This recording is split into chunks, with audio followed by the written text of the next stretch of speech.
before diving. Hope comes and stops us in our tracks. Bravely we prove in our striving, trudging together each day. Where there's a will, there's a way.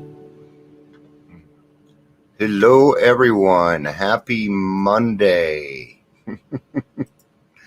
It's Monday, start of a new week, right? It is January 25th for those of you that need to know the date. So, I hope everybody had a good weekend. A lot of stuff, man. So, before I get started today, service work is really important. Right?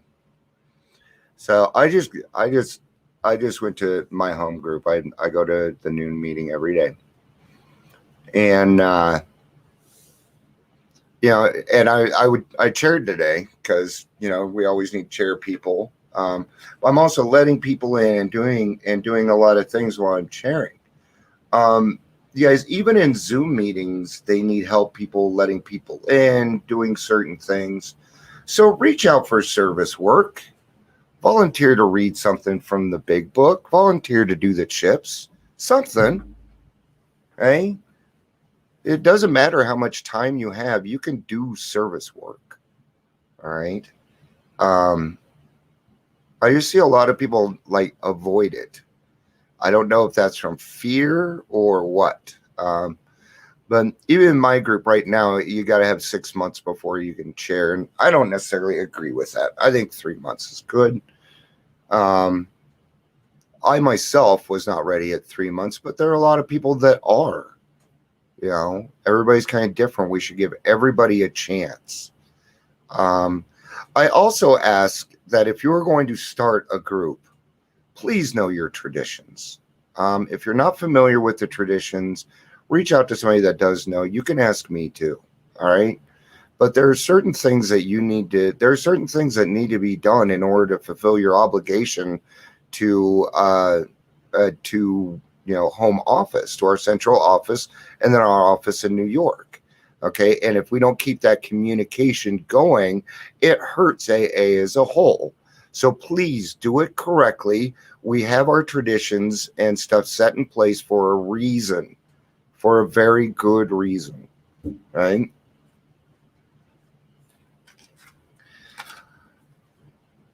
January 25th, reflection for the day. Even with a growing understanding of the program and its 12 steps, we sometimes might find it difficult to believe that our new way of life leads to personal freedom. Sure, because it almost seems backwards, right? The way that I'm going to get independence is by dependence, right? But we shouldn't be dependent upon people, and so it can get kind of confusing. Okay, so our dependence is upon a higher power, not on other people, places, and things. Okay. Yes, you can utilize the AA group as your higher power for a little bit if you like, but you've got to change that sooner or later. It says so. It says it in the book. After a while, you can't use it. Suppose, for example, I feel imprisoned in an uncomfortable job or troublesome personal relationship. Man, right? That actually, with my anxiety and PTSD, that's what came to my mind. That's why it was really hard for me to go back to sales. I was really good at sales, but I wasn't that person anymore. And I would literally get on the phone and start making sales calls, making cold calls, and I would freeze. I would freeze and run away. What am I doing about it? What a great question. What are you doing about it? In the past, my reflex reaction was to try and manipulate the things and people around me into more acceptable to me, right? And that's something as you get later into the program that you're really going to want to start watching, okay? And keep keep some humility around, keep some humbleness in your pocket.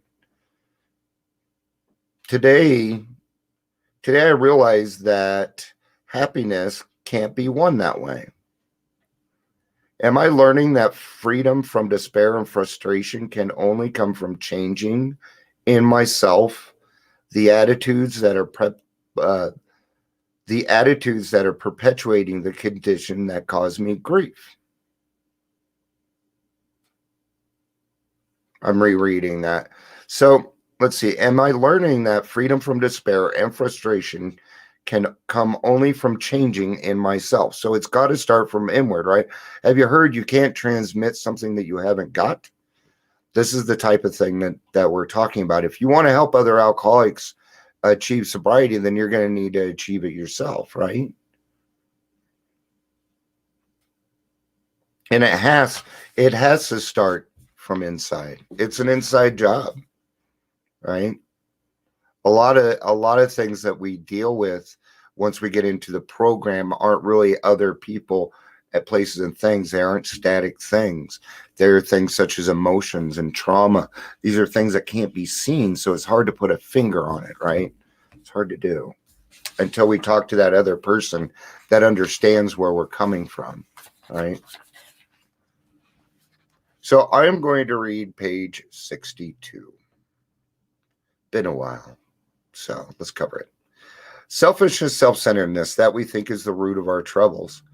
Driven by 100 forms of fear, self-delusion, self-seeking, and self-pity, we step on the toes of our fellows and they retaliate. Sometimes they hurt us seemingly without provocation. But we invariably find that at some point in the past, we have made decisions based on self, which later places in a position to be hurt. Right? So our troubles, we think, are basically of our own making. They arise out of ourselves, and the alcoholic is an extreme example of self-will run riot, though he usually doesn't think so. Above everything, we alcoholics must be rid of this selfishness. We must, or it kills us. This isn't even about alcohol. Okay? We are not talking about alcohol right now. So don't tell me your feelings can't hurt. Don't tell me my feelings aren't going to kill me.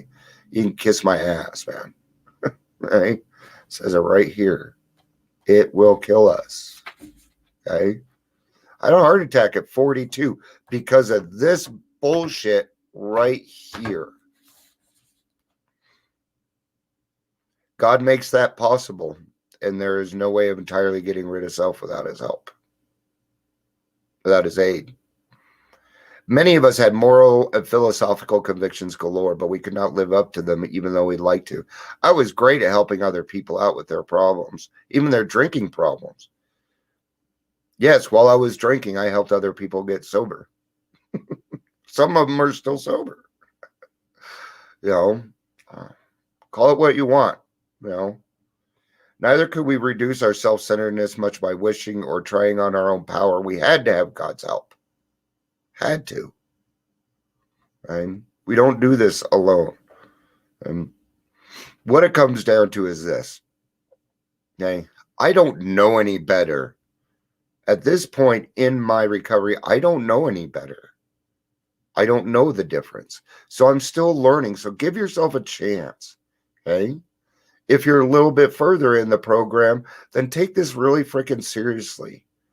Take a look and see in your life, are you doing things right now, today, that are selfish and self-centered? This is the how and why of it. First of all, we had to quit playing God. Stop playing God. Well, I don't believe in God. Well, you sure act like God. Quit trying to control everything around you. It's just going to drive you crazy. Okay? Stop fighting it. Stop fighting. It's the best thing that you could do. Because when you stop fighting, when you stop fighting, the first thing that happens is you're actually nice to yourself. That could be the very first nice thing that you do for yourself. God was going to be our director. He is the principal. We are his agents. He is the father. We are his children. Most good ideas are simple, and so is this one. Then this concept was the keystone of the new and triumphant arc through which we pass to freedom. Once we get rid of our selfishness and our self-centeredness, we automatically gain freedom. Guess what we call that? We call that a pink cloud. Okay. That's the pink cloud. When we sincerely took a position, all sorts of things, remarkable things happen. These are the third step prayers. Every step has a promise. Every step has promises in it. You just got to look for it. When we sincerely took a position, all sorts of remarkable things followed. We had a new employer. Being all powerful, he provided what we needed if we kept close to him and performed his work well. Established on a footing, we became less and less interested in ourselves, our little plans and designs. More and more, we became interested in seeing what we could contribute to life instead of take from life, right? Because now we're getting what we need, okay? There's a big difference between getting what you need and getting what you want. I think that Rolling Stones said it the best. You can't always get what you want, but if you try sometimes, you might find you get what you need. As we felt new power flow in, as we enjoyed peace of mind, as we discovered we could face life successfully, as we became conscious of his presence, we began to lose the fear of today, tomorrow, or the hereafter. We were reborn. And this, guys, is step 3. Okay? So it's not like you even have to go very far into the steps before miracles start happening for you. Right? As long as you're willing to keep an eye out for them, right?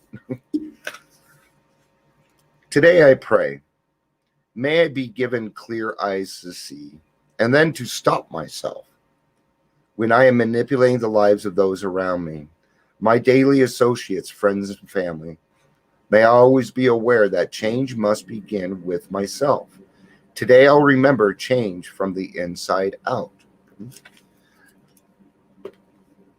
That means everything, when I come on here and talk, you guys sometimes even hear me work through my own problems and stuff. There's always something that I'm working through, either with somebody else or for the good of something. And right now I'm focused a little bit on my home group. There's some things that need to be changed, but you don't just pop in and start changing things on everybody. That's not cool. That's not for me to decide. That's why it's a group conscious. It's a group of people that make a decision based on the information that we're given, right? So even when you think you're doing the right thing, take a look at your intentions and what you're trying to get out of it. Because even though we try and go into everything without any expectations, sometimes they kind of pop in there. So, all right, guys, that'll be it for today. I have really been trying to get up on time. I feel horrible that I haven't. I don't know what to. I still got to. Here's the thing. I need to go get my blood drawn, but it's at 7:30 in the morning so they can check my testosterone. But I can never freaking get up. Well, I guess I'm just gonna have to go to bed at 5 in the afternoon so I can wake up at 6:30 in the morning and get it taken care of. So you guys pray for me on that. I need some help on that. It's pissing me off. It is. I'm getting tired of waking up at 11:15. Half my day's gone. I can't finish a lot of stuff. It's very frustrating. I don't like sleeping half the day. I don't, because I have nightmares. So a little bit. All right. Have a good day, guys. Love you. Peace out and have a day. Thanks for being here.